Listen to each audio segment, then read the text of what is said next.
sebenarnya masing-masing frekuensi itu ada keuntungan dan kekurangan atau kelebihan dan kekurangannya ya. Kalau 5 GHz memang keuntungannya itu koneksi lebih kencang karena tidak ada gangguan sebanyak 2,4 GHz. Dia lebih eksklusif sebenarnya 5 GHz itu. Jadi untuk gangguan itu nggak sebanyak di frekuensi 2,4. Biasanya sedikit yang menggunakan frekuensi ini soalnya. Nah, kalau keuntungan 2,4 GHz juga ada. Keuntungannya itu cakupan area sinyal yang lebih besar. Jadi lebih baik dalam hal menembus ke objek padat gitu, ke tembok,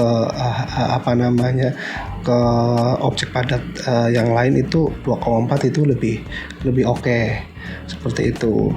Nah, itu keuntungan 2,4 dan 5. Nah, kekurangannya juga sebaliknya sih. Kekurangan 5 GHz itu cakupan area sinyal yang kecil. Ya, tidak begitu baik dalam hal penetrasi ke objek padat lah. Kayak gitu. Nah, 2,4 kekurangannya yaitu tidak terlalu kencang. Ya, banyak gangguan karena biasanya lebih banyak perangkat yang menggunakan frekuensi ini.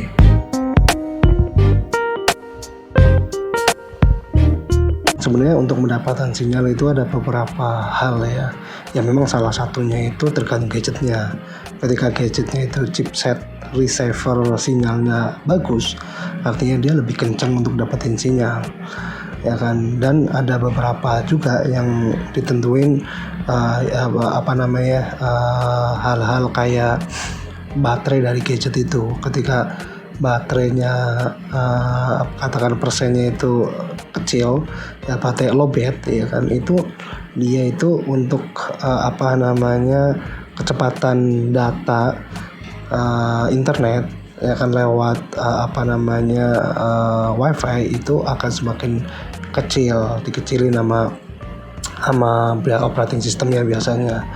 Karena dia itu biasanya gadget-gadget itu lebih diprioritaskan untuk panggilan telepon ketika lowbat ya.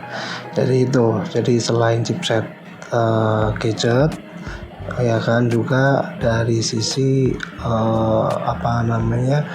baterai, keadaan baterainya, dan juga dari sisi lokasi ya. Ketika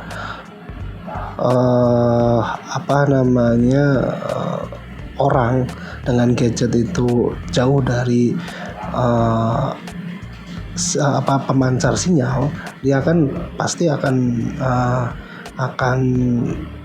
kecil untuk menerima sinyalnya kayak gitu. Sehingga ketika kondisi seperti itu ya memang kita harus pindah lokasi, mendekat ke pemancar sinyal kayak gitu.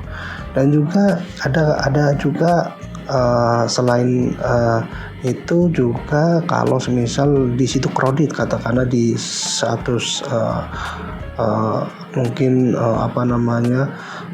stadium gitu kan, stadium bola, katakanlah lagi nonton bola, itu banyak yang online ya kan, sehingga kecepatannya semakin menurun karena di situ banyaknya gadget yang online, sehingga rebutan untuk